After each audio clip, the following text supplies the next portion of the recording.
local government units. Pinag-aralan namin kung ano yung pinaka-tatamaan sa climate change. In particular, ano yung tatamaan na sources ng pagkain. Ilan-ilang mangingisda ang pwedeng maperwisyo dahil sa climate change. At mismo yung kanilang kabahayan, no? Dahil sa sea level rise. So, na-narrow down po namin all the way sa anong barangay ang dapat unang tutukan. So, yun po. Salamat. Maraming salamat, Dr. Lau. And of course, we also would like to hear from other marine scientists who won individual awards or publication award, I believe, right? We would like to hear first from Dr. Aleta Iniguez. Magandang hapon. Magandang umaga. Haba na ng tawagin.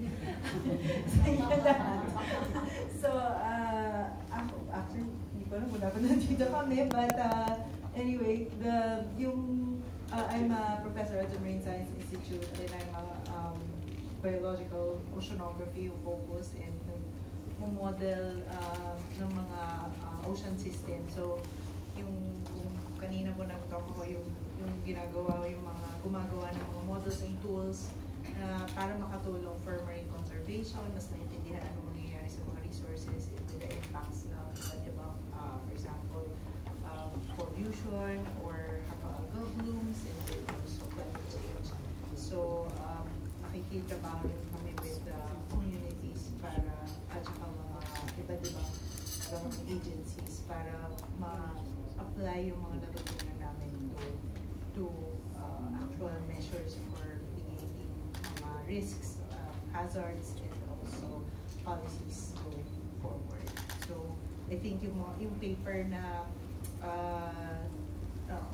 why I'm here, it's a collaboration actually with UP Cebu, Dr. Brisnel Edulantes and the team there, and we were looking at ano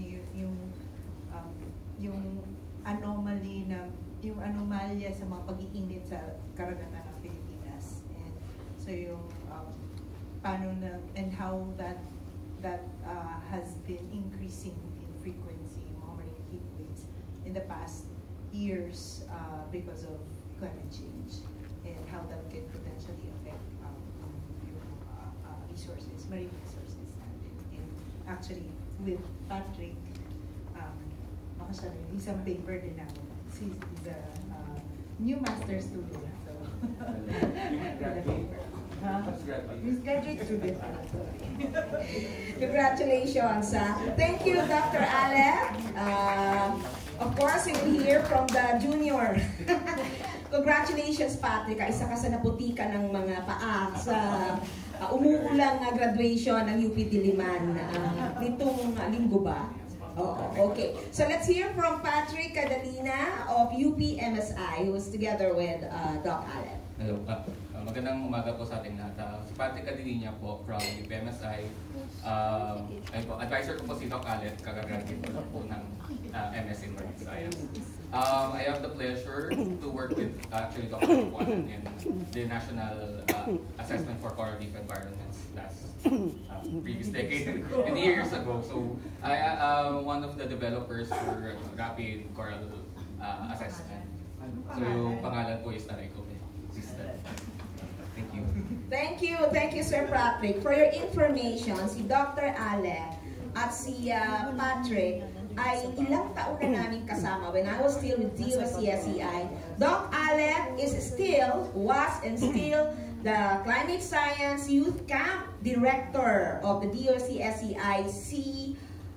Climate Science CSYC, no? Climate Science Youth Camp, which we hold every year, and up to now, no? The latest one was in Camiguin, no? Just a month ago. Okay, so sila po yung ating mga magigiting na mga sirena at sireno na kasama ng ating mga would-be oceanographers and marine scientists na nasa high school. 40 students and 20 teachers every year, and we are successful to track them to STEM careers, and particularly for some as marine scientists and geologists. Thank you very much for holding on. Kahit na po ako ay retired na, yun kong aking pasasalamat ay hindi matatapos sa inyo. Maraming salamat. And of course, nakalimutan natin kanina na introduce ang ating NAST Outstanding Achievement in Tropical Medicine. Narito po kasama natin si Dr. Pilarita Tonggol Rivera, the Lady in Red is in the house. Magandang umaga sa ating lahat. I'm Dr. Pilarita Tonggol Rivera. I'm a medical doctor, but unlike my classmates from UP Class 83, I quit internal medicine and I joined the Department of Parasitology at the College of Public Health. So I worked on tropical diseases for 38 years. I just retired last year. So tropical diseases, ang maalala kong masasabi ko ngayon, sinabi sa akin ng isang doktor na pinuntahan ko sa Davao looking for malaria patients at that time. Ano yan? Transmitted by Anopheles mosquitoes, lamok, no? So, ang Philippines, since it's a tropical country, so marami tayong mosquito-borne infections. Ano yan? Malaria and dengue. So, sabi niya sa akin, Doktora, wala kang mahanap dito sa Davao City. Kailangan pumunta ka sa bundok ng Davao del Norte, Palawan, Kalinga, Apayao. So, dun ako nag-work for our malaria research. And I was able to maintain my collaboration with Japanese researchers kasi doon ako nag-PhD for my research on malaria. So, yun yung ginawa ko. So, I was able to train many BS public health students, MD, PhD, molecular medicine. Si Dr. Prestel was one of our first batch of MD, PhD students and MD, MPH students now from the College of Medicine. So, kaya marami akong opportunities to work with young minds, and palaging yun yung naiisip ko as a good teacher, and I had the opportunity to have very good mentors, so I should return back. So, yun. But hindi lang mga students, no? I work with health workers. Yun, yung sa malaria namin. Malaria volunteers, no? So, silang nagpa-microscopy and now rapid diagnostic test. So, I'm happy to tell you that the Philippines, I hope, will soon be malaria-free. Nasa Palawan na lang, southern, 4 municipalities in southern Palawan, among the Palawan tribe. Kaya yung isang paper kahapon on engaging communities, no, getting their trust. Sa University of San Agustin, I was able to briefly talk to him how can we reach these people who still live in caves, no, for convincing them to take care of themselves, yung health nila become their priorities because health is wealth. So yun yung nakikita ko sa ngayon, yung bioscience innovations, transforming enterprise ecosystems for wealth creation. So healthy people will be a prosperous and a wealthy people. So thank you very much for listening to me this morning. Thank you, Dr. Tonggol Rivera, Dr. Pilarita. So for the information of our media friends, syempre, itatampok natin ang 10 outstanding young scientists today. And just like before, no, hindi natin normally binibigay yung mahabang description ng kanilang achievements. Instead, we allow them to introduce themselves. For this hour, we will be highlighting our 10 achievers, young achievers. We start first with Dr. Roald Aribudbud, is a medical doctor at Masters in Psychiatry and Health Social Sciences. Dr. Aribudbud, can you please introduce yourself and of course what you've been doing all this time? Hi po, magandang araw. Ako po si Roald Aribudbud. Isa po akong psychiatrist and social scientist po from the Department of Sociology and Behavioral Science ng De La Salle University.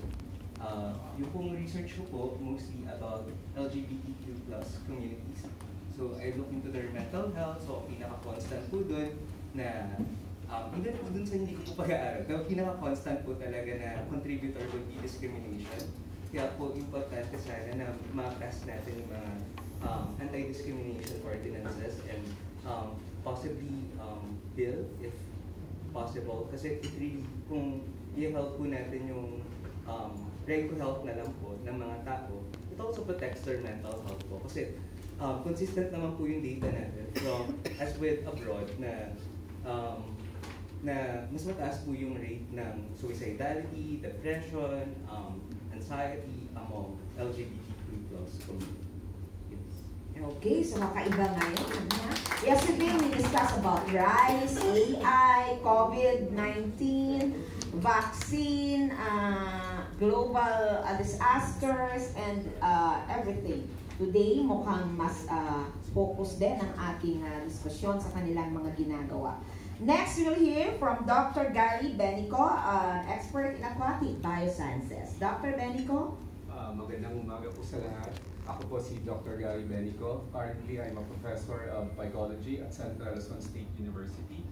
Sa Nueva Ecija po. Yes, we... Isa din po akong mandaragat. Actually, in fact, my mentors are here, Dr. Lawal. I obtained my master's degree in Marine Science Institute din po. But I'm specializing on harmful algal bloom research. Specifically, I'm a taxonomist and systematic biologist. So, ang mga ginagawa ko po, most of my publications are actually discovering new species, reporting new threats, emerging threats, because ito po yung mga organism na associated with red tide and fish kill. So, I consider myself as a specialist. So, isa to sa mga understudied, underappreciated area, but my contribution is actually, I'm part of a big team because red tide research, harmful algal bloom research is a complex phenomenon. So isa po ako sa nag-contribute. In fact, most of my publication are in collaboration with the Marine Science Institute, BIFAR, and FRDI. And part din po ng mga ginagawa ko ay nagiging resource speaker din po ako, part ng mga taxonomy training sa BIFAR and FRDI. So isa po sa ina-highlight ko doon ay yung mga emerging threats, yung mga hindi pa nakikita na sa ibang bansa pero recently nakikita na po natin sa Pilipinas. At currently, mayroon po akong in-establish na laboratory sa Central Luzon, specifically, we call it Algal Diversity and Bioresources Laboratory, wherein I am mentoring next generation of hub taxonomies. So, nakakatuwa kasi may mga estudyante na nag-appreciate sa ganitong area ng study ko. Maraming salamat. Thank you, Dr. Benico. Now we will hear about the works of Dr. J. Grom Cadad from the Geography and Spatial Planning sector. Dr. Cadad? Good morning po, magandang umaga. Ako po si J. Cadad, geographer. Isa ring academic practitioner mula sa UP Department of Geography under po ito ng College of Social Sciences and Philosophy sa UP Diliman. Ang focus po ng aking pag-aaral ay kalamidad o sakuna o mga disasters. Bakit sila nangyayari, saan sila nangyayari, at sino ang pinaka-naapektuhan. Siyempre maraming pwedeng sabihin tungkol dyan, pero at least sa pag-aaral ko, isang conclusive evidence ay kasabay ng bawat pag-unlad ang mga kalamidad. Kaya nga, tinitingnan natin ang disasters bilang failed dimensions of development. Ang mahalaga po yan kasi dito natin makikita na hindi pwedeng puro disaster risk reduction. Magaling na tayo dyan, pero ang kailangan nating tingnan is how to resist disaster risk creation. Ibang bahagi po yan ng ating gawain. Bahagi rin po ng aking pananaliksik ay yung pakikipagtrabaho sa practice, kung saan I work with NGAs. Isa pong work that we're doing is on climate and disaster risk assessment or CIDRA. At ginagamit po namin ito to work with local government units para sa bawat bayan ay magkaroon ng mas specific na mga risk assessment. At mahalaga rin po yan sa mga komunidad dahil yan ang gagamitin po nila sa kanilang disaster preparedness. Ito pong focus sa academia at sa practice ay mahalaga at least sa mga natutunan ko sa mentors ko na at katulad na ina-emphasize mula pa kahapon na susukatin ang ating scholarship hindi lang sa dami ng publikasyon, kung hindi sa kung paano talaga ito nakakatulong sa ating mga komunidad. Salamat po. Thank you, Doc Jay. Thank you very much. We now hear from Dr. Mark Calabon.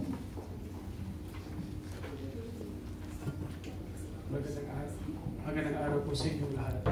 Ako po si Mark Calabon sa Universidad ng Pilipinas sa Kabisayaan. Isa po akong mycologo. Nag-aaral po kami ng halamang singaw sa tubig dagat at tubig tabang. Mycologist po ako. So, fungi o fungi, depende sa background.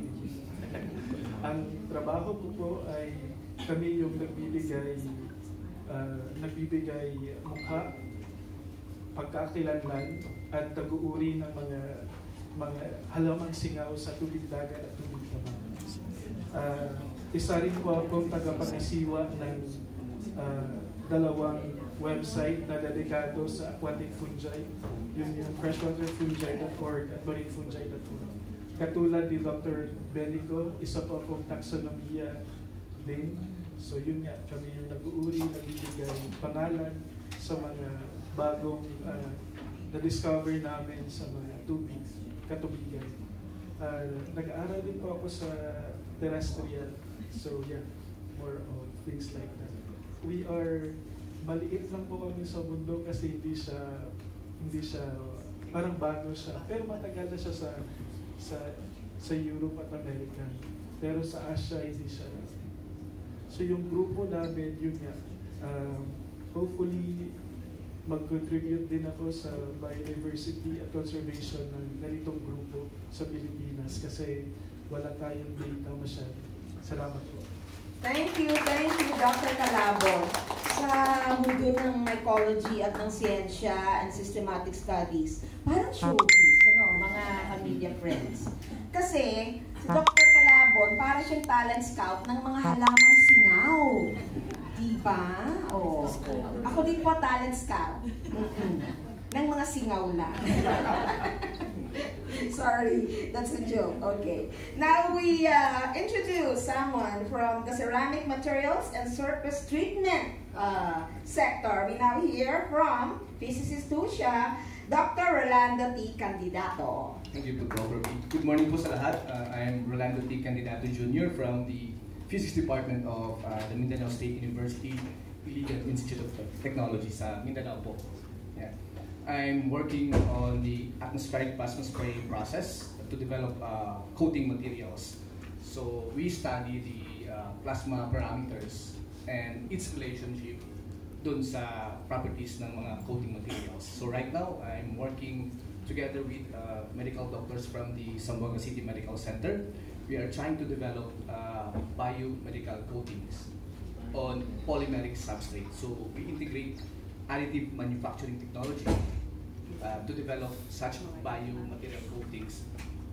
Specific application namin is for mandibular implants. So instead of using metallic substrates, now we are trying to coat this biopolymeric substrate na 3D printed.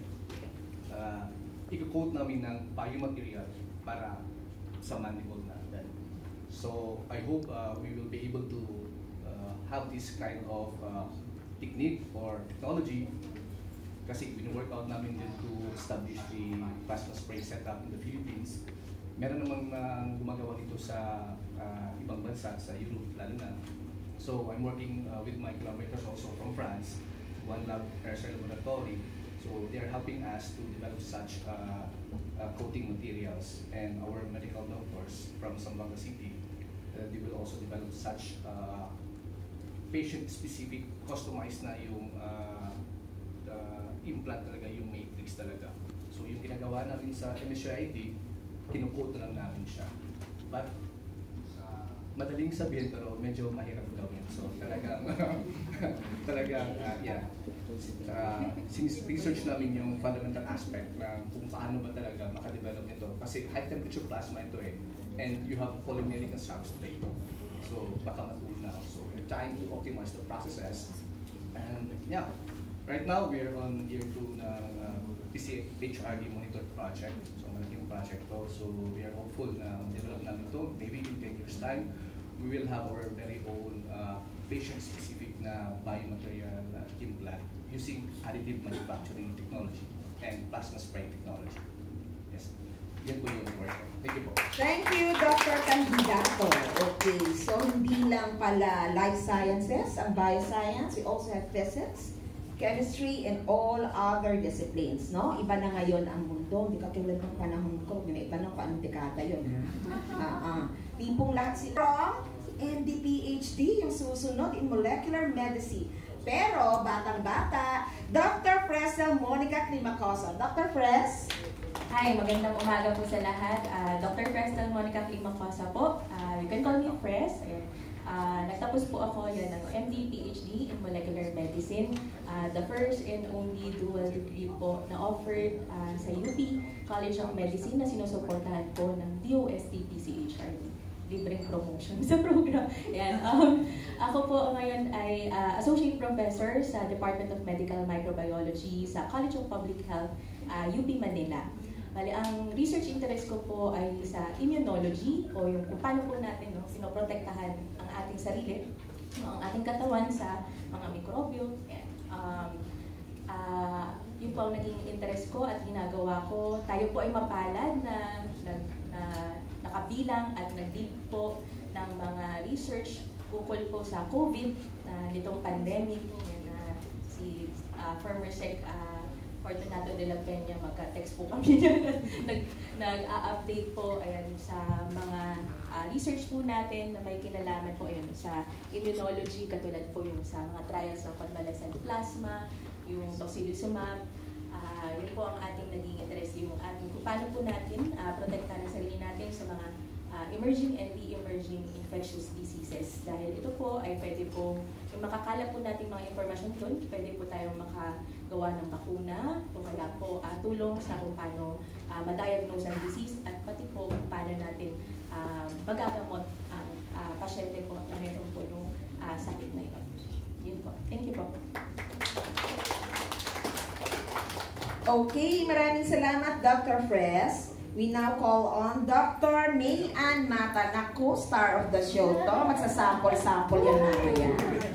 Dr. May Ann Mata is a PhD degree holder in interdisciplinary studies or in applied mathematics. Hello, maayong buntag sa tanan. May Ann Mata, you can call me Mayang, or kung gusto niyo yung rapper name ko, Yang Mo, baliktad lang Mayang. I'm a professor of applied mathematics ng College of Science and Mathematics sa UP Mindanao. Ako ay tubong Davao, so Bisaya kay kong dako. So what do I do? Well, currently, marami akong ginagawa, but I specialize in mathematical biology, if you haven't heard of that. So what we do is we model biological systems, and I subspecialize in modeling infectious diseases. So inaaral namin yung course ng disease over time. So during the pandemic, parang nagkaroon ako ng opportunity to showcase yung talent namin na kaya pala naming mag-model ng COVID at i-predict yung pattern nito, yung trend nito, kung saan papunta. Of course, in the presence of interventions, we're able to help and connect and engage with our local health offices, local government unit. Interestingly, during the time, we were contacted by the Department of Health Davao Region kasi nga kailangan nila ng tulong ng COVID projections. During that time, ang ginawa ko kasi, nag-post lang ako ng post about, salamat Facebook. Kasi through Facebook, nagkaroon ako ng opportunity to share sa madlang people na very important talaga. Pasensya na, I have to use those words kasi nasa media tayo. So, yung sa madlang people that I have to share na may kakayahan tayong mag-project ng mga cases. So, during the time, after series of posts, interestingly, na catch yung attention ng DOH Region 11, and so we were tapped to help in their data analysis. Tapos nag-expand na yung opportunity na yun, and we're able to apply a grant, NICER program. Former Secretary Fortunato de la Peña rin yung nag-approve ng time na yun. Sabi nga niya, kasi mukhang chop suey yung aming proposal po na Center for Applied Modeling data analytics, and bioinformatics for decision support systems in health. Di ba napakahaba? So during the time, 2 years yun ng program, and dahil nga fired up kami, we want to sustain yung R&D initiatives namin doon sa Mindanao. Gusto ko namin mag-train more, and then syempre expand itong vision namin na magkaroon ng Health Innovation Hub. So ang ginawa namin ay we're able to institutionalize the program sa UP system, and we renamed the center to Mindanao Center for Disease Watch and Analytics, or the DIWA Center. I'd like to emphasize it's the DIWA, not Kadiwa. So anyway, so now I'm currently the center director of that center, and we're expanding on more diseases. We're actually enhancing the Disease Watch and Analytics app. Ito ay parang one-stop shop na app where you can check all those different diseases. May parang repo, no, on different disease patterns, trends, spatial temporal distribution, all those sorts of stuff.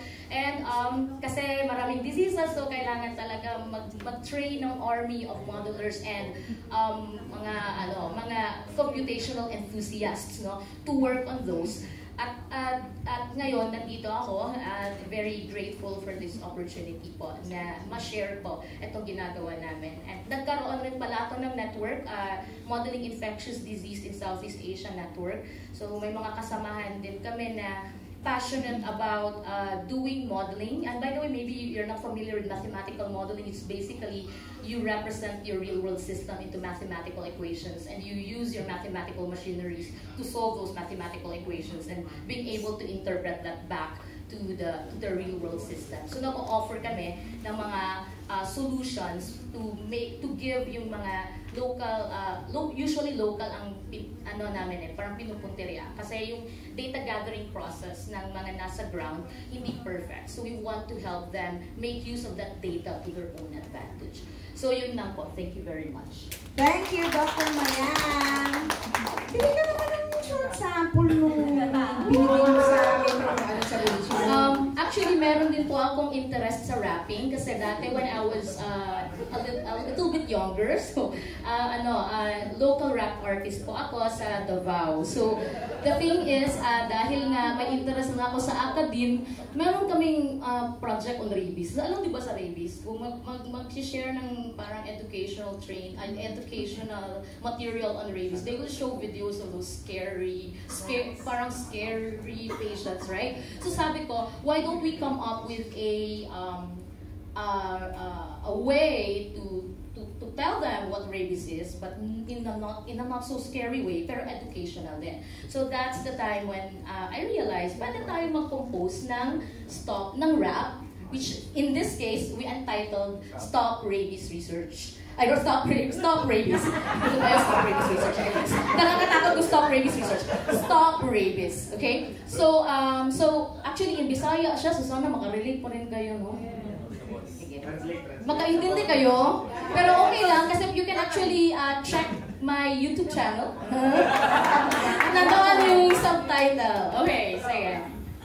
I'm gonna go for the first verse if it's that okay. Sure. Una sa tanan, dapat ninyong masabtan ang kining sakit nga gikan sa pinaakan sa hayop nga sama sa iro na buang kung ikaw matulog. Tawag ani rabies, symptoms ala zombies, ganahan ug kangit-ngit, wild and hydrophobic, maglaway-laway, hinay-hinay pagpatay, mauni nga dapat dita mo kumpiyansa bay. Unsaon man ni? Unsaon jud ni?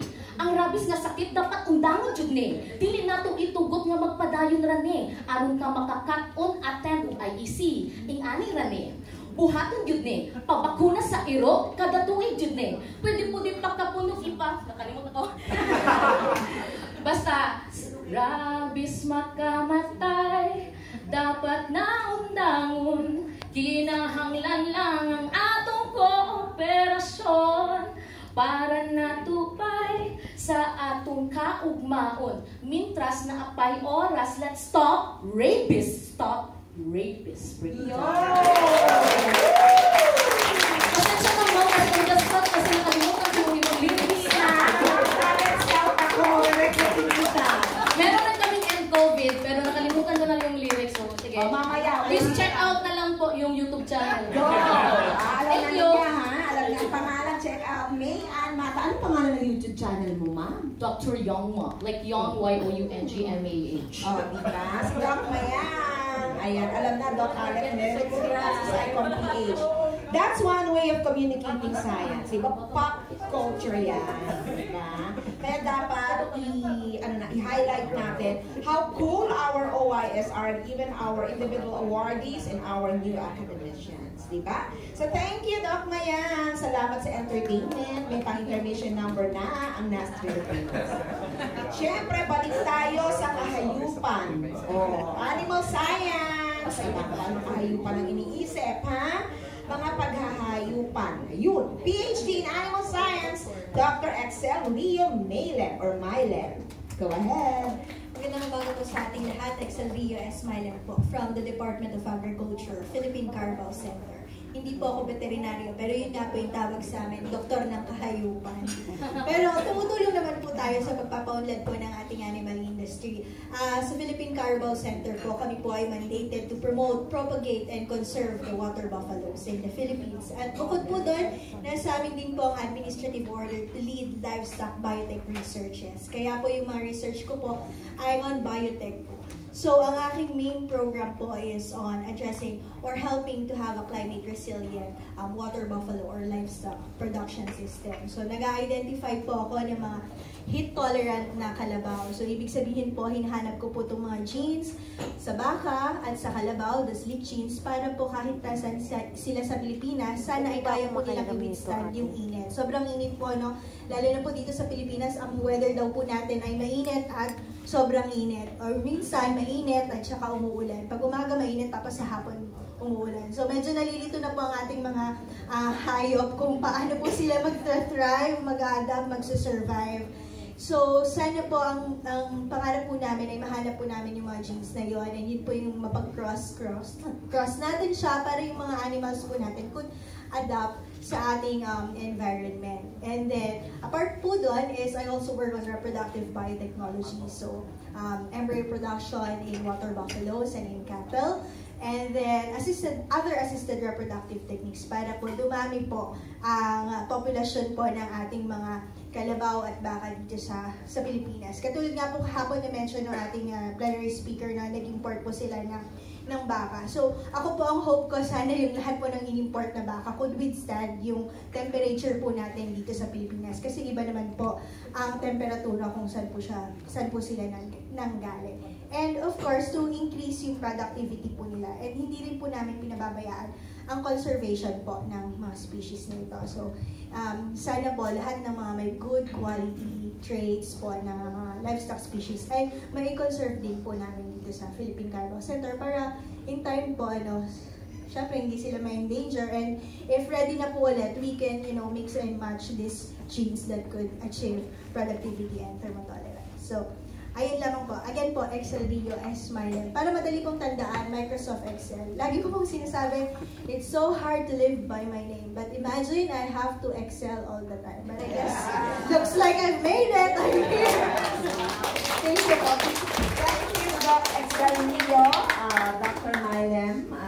Of course, we will remember you not as MS Word, but MS Excel. Okay.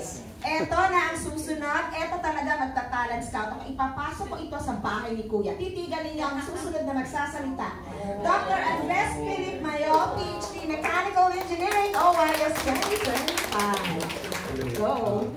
Hello, magandang umaga po. So ako si Andres Philip Mayol. So I'm from the Manufacturing Engineering and Management ng De La Salle University. So yung pinag-aaralan po talaga, or yung research interest is lahat naman po nakakaalam ng lumot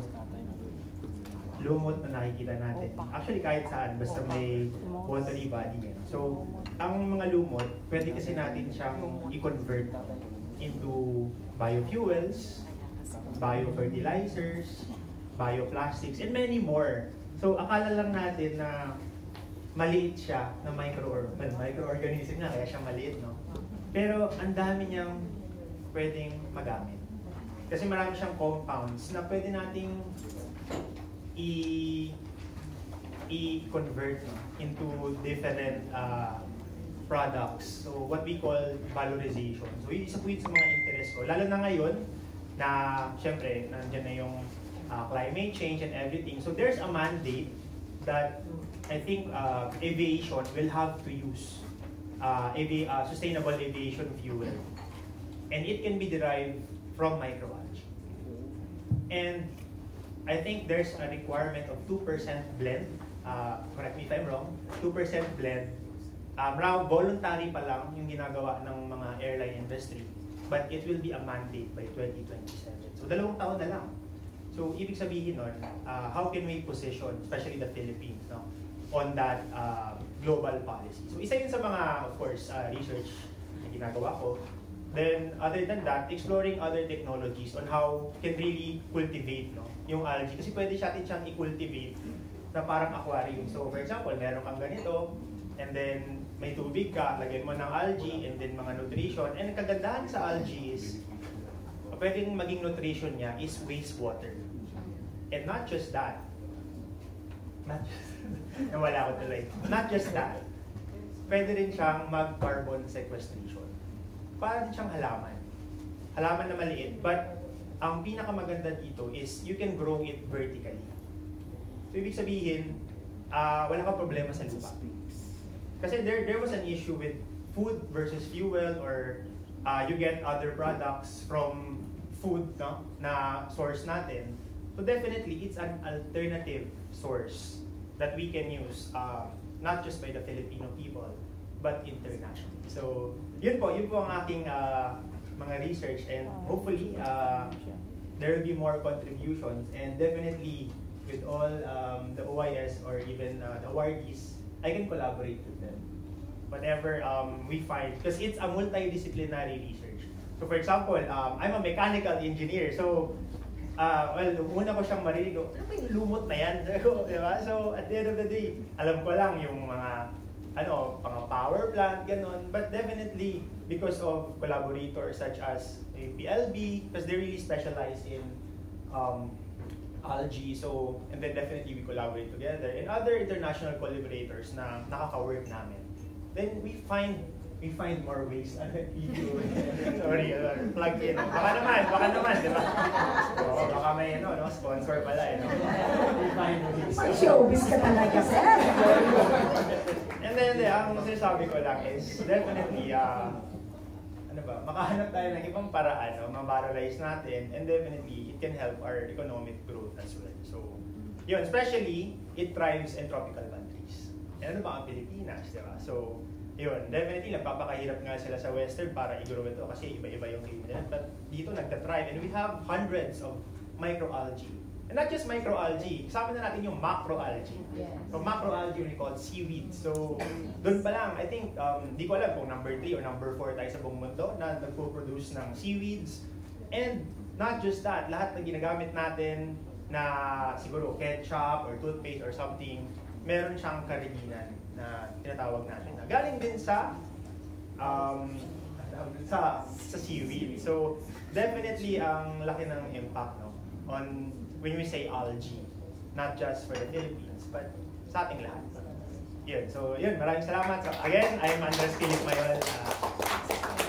Thank you, Dr. Mayo. O, diba naniniwala kayo? Hindi lang pang siyensya, pang showbiz pa. Diba?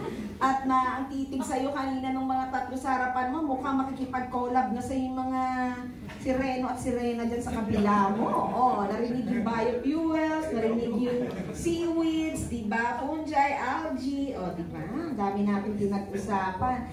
That's, of course, engineering and biology, no? Merging for biofuels. At hindi lang basta biofuel, ha? Yung ibang pinag-uusapan, aviation fuel. Now, we look into plant pathology, mga sakit ng mga halaman. Let's hear from Ma'am Belisa Montecalvo, our OIS. I'd like to recognize all our other guest awardees we have with us. Dr. Patricia Irene Dacudao, who is an awardee for Outstanding Book Monograph. Okay, hello. Patricia. we also acknowledge our awardees for outstanding scientific paper. We have Sir Jack de la Cruz and Lorendo Flores. Dr. Lorendo Flores. Hello. Pasensya na kayo, hindi nakasulat kung doctor or ano, basta safe na lang. Lahat tayo, doktor! Next, we have our awardees for the National Academy of Science and Technology Talent Search. We have first placer, Isaiah Paulo Lee. Hello, Sir Dr. Lee. And of course, we have the second placer for the NAS Talent Search, Dr. Victor Manuel Aricheta. And our third placer, Dr. Kent Alcantara. Okay, so we properly acknowledged all our awardees. Now, media friends, it's your moment. Question is like, and this fun of like, congratulations also to your 47th year. My question is like, how much for anyone who can answer, how many scientists or like academicians has NASA produced since it's like 47 years? Okay, let's address to the NAST Philippines. So maybe we would like to have, wala po kasi tayong NAST officers here, but we can probably have our NAST officer here. Sino ba? Maybe our academician.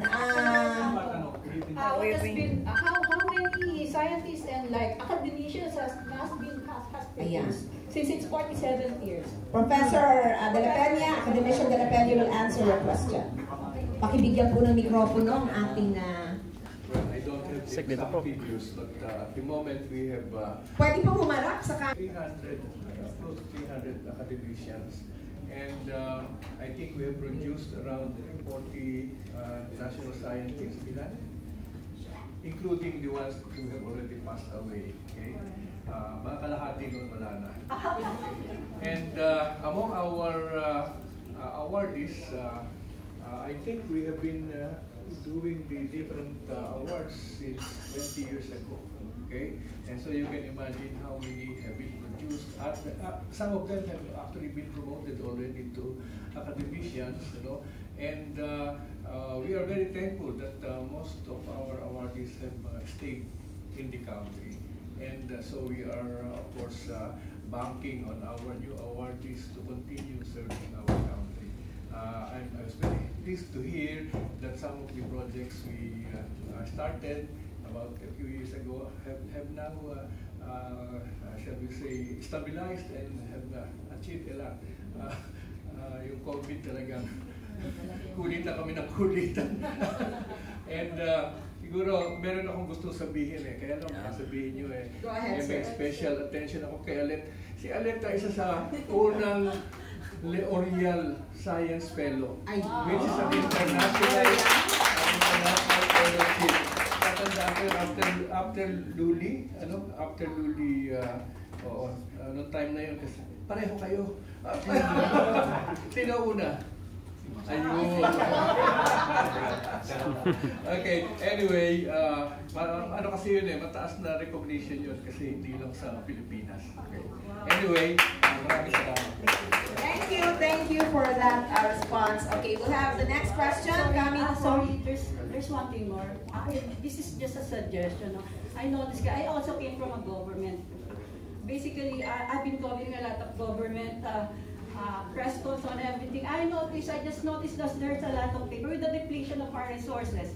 I've been presentations yesterday, the presentation of Mr. Jan Solesta as to the technology being commercialized takes. He used as an example the case of the QR code, which was developed 30 years ago, and of course it only became very popular about 5 years ago, particularly during the COVID period. Okay, so ano lang siguro, dahan-dahan lang yung ating transition kasi I know, pero let's also sa print, lalo na yung mga nasa edad na siguro di talagang napaka-tech ni Ma'am, ano? But everyone, di ba, we have a diversity of audience, diversity of content producers. We still have to cater to some who are into paper, no? Okay. Don't get depressed, we have Yes, we will tackle that. They will consider your, that's, go shoot your question. Yes, good morning. Mama Bet. Congratulations sa lahat sa inyo. I am Beth Padilla from the WD correspondent and yeah. So anyway, my question, anyone can answer. What made you pursue your research and why? Isa lang, ano? Isa lang muna para maka-answer din lahat. Kesa i-round robin natin ulit. Sino sa mga nasa harapan mo ang gusto mong sumagot? Siyempre yung OPA. Yung OPA? Hindi apam. Kahapon may apam kasi. Sa OPA. So, what made me pursue yung research? So, sa totoo lang po, nung una po pong, yung totoo na Totoo. Ano daw yung OPA? Sorry ha. Ayos. Sige, go. Laking pasasalamat ko po sa mentors. Sige. So, laking pasasalamat ko sa mentors ko. Kasi, yung mentors ko talaga, yung nag-inject ng idea.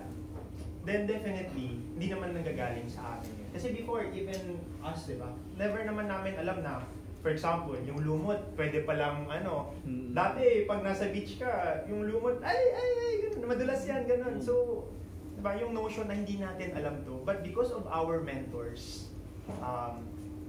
salamat no mentors. So, because of the ideas that they input to us na, oh, itong idea na to, maybe you can do some research on this.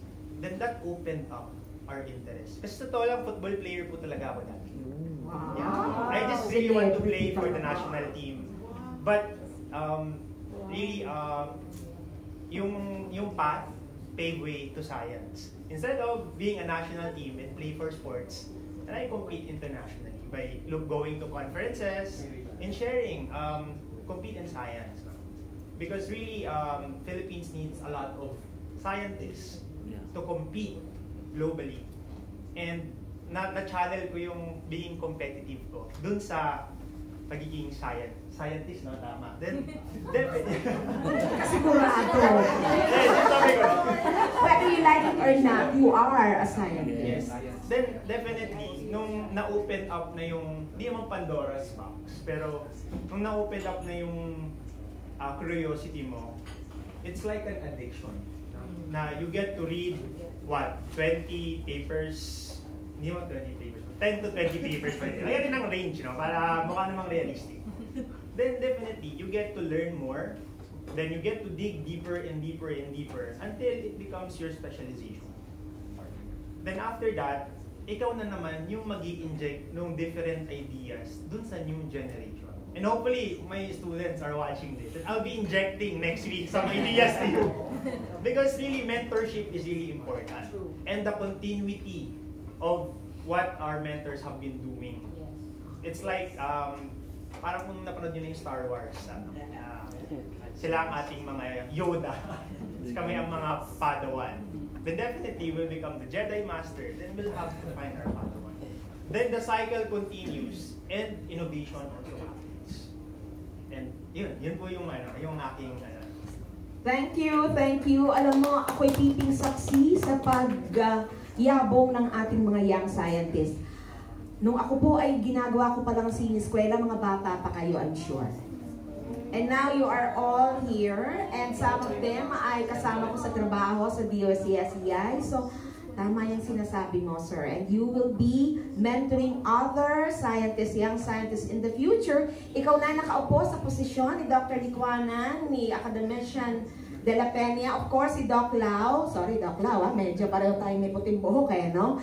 You will be mentoring many scientists na ngayon ay nasa elementary at high school. I think that's the reason why most of us would like to have the youth, di ba? Inspired by what you do. Okay, so I'm so happy with that. This is a dream come true. Gusto mo pa ng isa? Okay. Go ahead, ma'am. Rapper, go. Ma'am Mayang. Opo. So actually nagre-resonate ako doon sa sinasabi ni Opa. But you know, it's this realization na kailangan ka ng community. Kasi for example, ako mathematician. Mabuhay ako, makapublish ako, I can write whatever within the range of my thinking chair. Kasi nag-iisip lang ako and I just have to write equations. That's all I need to do and be able to publish.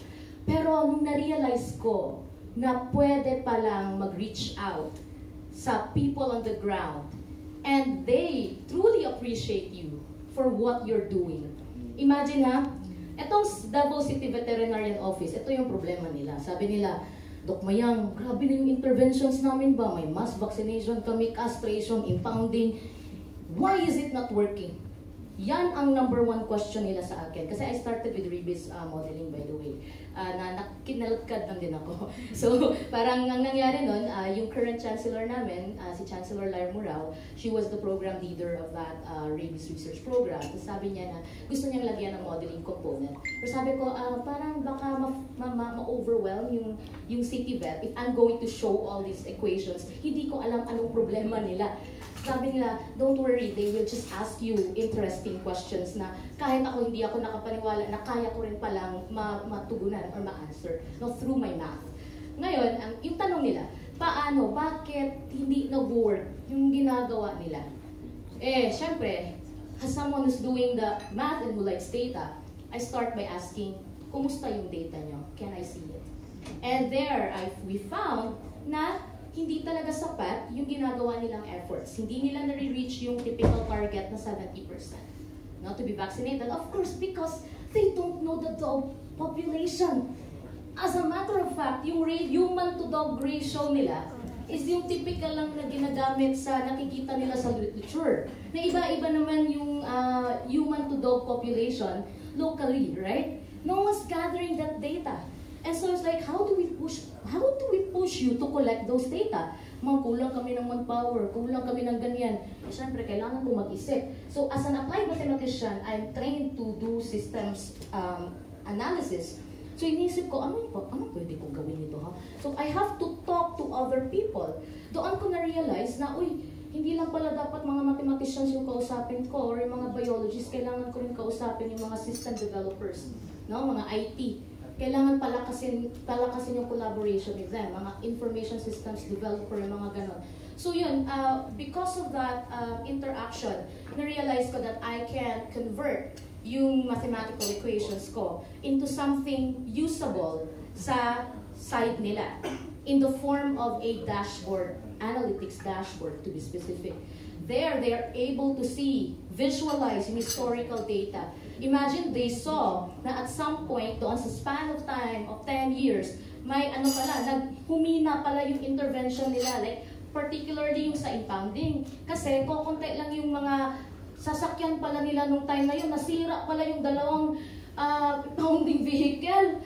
So pagka next year, nag-increase rin yung cases. So sabi ko, may correlation din. And don't worry guys, kasi you can use those graphs. Imagine, downloadable graphs na yun, hindi na sila parang mag-worry sino yung mga statisticians na i-recruit nila. And by the way, JO lang yung mga statistician na yun, ha? Tapos hindi pa talaga actual statistician yung mga statistician na ina-hire. Off the record ba dapat yun? Pero imagine, may ganong situation. So, kailangan mong i-standardize or i-harmonize, or parang make it streamline talaga yung process nila. So, ang amazing, dahil nga sa dashboard na yun, they're able to download all the graphs and they put that in their planning. Doon ko nakita yung value ko at ang value ng ginagawa namin, mga applied mathematicians, na meron pala talaga kami silbi sa community. And yung needs-based, yan talaga, doon na namulat yung mata ko. Sabi ko, you know what, if I'm going to do a project na parang tatanungin mo talaga specifically yung stakeholder, anong kailangan nyo? Let's do that. And interestingly, yun yung nag-evolve ako as a researcher, as a scientist, hindi lang doon sa thinking chair ko, naging practical din and grounded modeler din ako. Thank you. Yun, ang ganda ng pakinggan, So nakikita natin again, yung merging ng mga disciplines, no? This time with applied mathematics and tropical medicine and yung mga sa veterinary medicine, ano? Yung mga infection from viruses, okay? Now we hear from, ikaw ba o yung ito mythology ng sa ating nation? Sa Pilipinas o Pilipinas. Alin ang maglilid sa isang enterprise or isang kumikitang kabuhayan? Let's hear from someone na hindi pa nakapagsalita. Tignan natin yung medyo malayo-layo yung sa paningin natin, pero yung pala ay may connection. Sige, Dr. Alibudbud! Commercialization po yung sa akin. Ay! May kita talaga dyan. Mental health po yung sa akin. Ayun, go! LGBTQ na research. Actually po, sa studies naman po, ang problem ko lang po kasi dun sa research ko, siguro indirect yung benefit po dun sa economic cost. Pero ang worker productivity po kasi geared towards affected din po ng mental health. So siguro naman po lahat tayo dito nakaranas na po ng burnout, na-depress, may nangyari sa pamilya, di ba? So if we could actually protect the mental health of all people, regardless of gender, sexuality, and everything else of any social status, mahirap o mayaman, taga-urban area, taga-rural area, I think we could actually increase yung productivity ng bansa. Pati, when we talk about wealth, I don't think po kasi na when we talk about health, wealth, it's not just about money.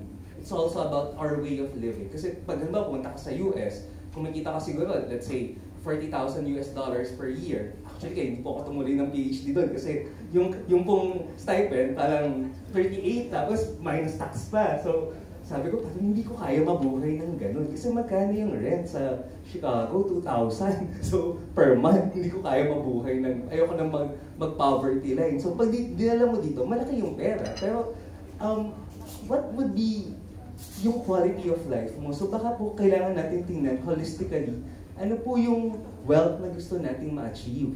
Baka po mas better tingnan natin. Baka gusto natin may health equity, may access lahat sa hospital, sa community-based na mga programs. Baka kailangan natin tingnan ay yung kayamanan natin. Lahat may access sa edukasyon, sa social services. At lahat may freedom from at may karapatan po. Baka po yung kailangan natin tingnan. Ayun, depende sa perspective kung ano ang wealth. Health is wealth, di ba?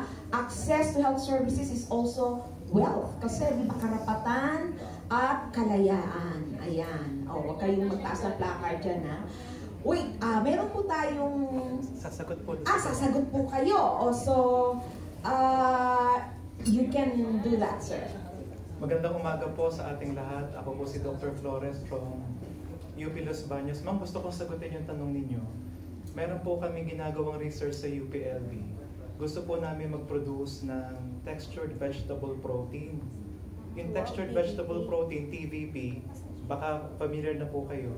Pero gusto ko pong sagutin siya, wealth creation. Nagkaroon, yung pong aming research, nakapag-publish kami ron. Karaniwan naman po nakapag-publish sa amin. Tapos nakapag-submit po kami ng utility model, na-publish na rin po siya, na-register na rin with IPOFIT.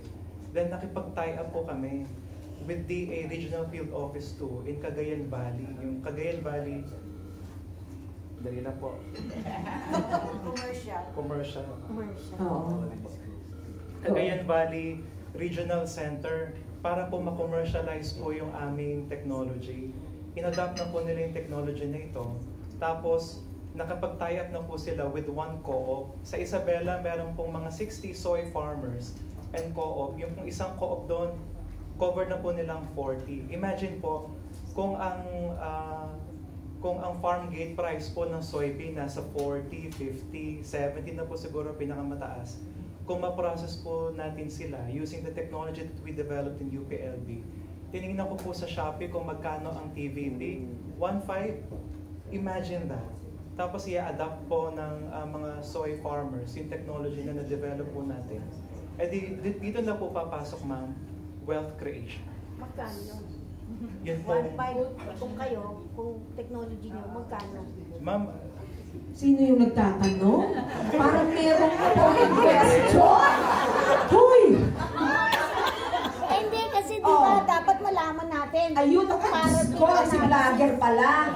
Donya. Oo, sige. Magkano daw, sir? At sagutin mo na lang yung tanong ni, Miss Susan. Ni Ate Susan. actually po, kapag po titignan talaga natin yung economics, meron po talaga tayong pricing strategy Oh, hindi 1.5 yan. Hindi po, kaya Mas lang po, lower. kapag po kasi tinitingnan natin yung pricing strategy, ang common thinking po natin, tapatan. Hindi kaya, dapat babaan. Pero katulad po nung sinagot po ng ating mga distinguished na OYS, tsaka yung napakinggan din po natin kanina, kailangan po natin mag-create ng value. Kaya ang pricing strategy, nakadepende sa creation of value. Hindi nakadepende sa kung ano ginagawa ng competition. Hindi ko po masagot, ma'am, ha? I apologize. Pero nandito po kami doon sa part na we are realizing the value that we are creating. Kaya gusto po namin itapat. Sige po. Ang tawag po dyan ay product valuation, technology valuation, at yan po ay inaaral ng nasa mga technology commercialization and marketing. Punta po tayo sa Ateneo, punta po tayo sa PMC ng UP. So that means, collab among scientists and of course those in technology marketing. Okay, we follow the pattern, ha? Let's go on with the next question from our Yoda in broadcast communication. Dito po ang pila sa ating mga magtatanong. Merong pila ng bigas dito, no? Parang namarko ng panahon ng hapon. Sige. Go ahead. Shoot, Ate Melly from Broadcaster Media. Sensya na, Tekno pa ako na magpapakilala sa'yo kasi tagal mo ng media at isa sa mga miyembro ng Science Communicators Philippines. Go ahead. Okay, magandang tanghali sa ating lahat. Congratulations po sa inyong 47th Annual Scientific Meeting at congratulations po sa bagong mga OYS. Alright. Marami akong tanong, pero sabi mo nga isa lang. Pero pwedeng dalawa. Isa nga Isa lang! Okay. Alright, sige, isa lang. Gusto kong tanong kay Dr. Ali Budbul. Bakit po mental health kasi ang inyong forte? So, bakit po LGBTQ ang inyong stress na pinag-aaralan or pinagtutuunan ng inyong research? At saka, bakit po lahat kayo, ano po bang mga support ang gusto ninyong mangyari? Naku, lahat kayo. Sabi ko isang tanong nga, pero lahat tatanungin ko isang po yun. Isa lang ang sumagot. Ayun. Pag-isipan, reflection lang. Dr. A, go ahead. Magandang tanong po yun. So, ako po kasi actually part po ako ng LGBTQ community. At nung pong inaaral ko po yung mismo po, kasi po ako, practitioner din po ako, clinician po ako, psychiatrist po ako by profession. So, nung nakita ko po, paano po, kasi di ba uso na po kasi ngayon sa medicine, evidence-based medicine, kailangan back up by science yung practice mo. Paano naman po tayo makaka-back up ng science kung sa buong region, sa Southeast Asia, previously po kasi may kinonduct na review, 2023 na published. Sa buong Southeast Asia, 25 lang po yung studies among LGBTQ+. So, sobrang konti po. So, I aim to actually fill that gap. And actually po, madami po akong kaibigan, dahil nga po sa Quezon City, sa Diliman, pati sa iba pong universities, very active po sila sa activism. For me po kasi hindi po yun yung pagkatao. Kaya yung pagkatao ko po, gusto ko, nasa bahay lang ako. So, ang activism ko po, yung pagsusulat ko, actually. So, I provide data and I provide evidence para po magamit nila in their activism, kasi hindi lang naman po, ang pag-protest lang naman po, pwede pong through your research work. So, yun po yung yung pong hugot po doon. So, yun po. So, yes, sir. I think that's it. Okay.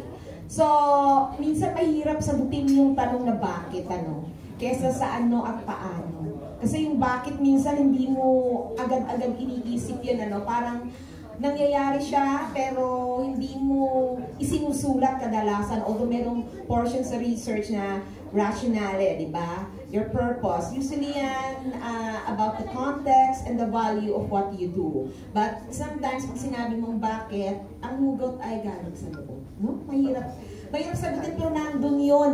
Ever since, yun ang unang dahilan kung bakit ginagawa ang research. Parang nauna si Ma'am Risa sa iyo.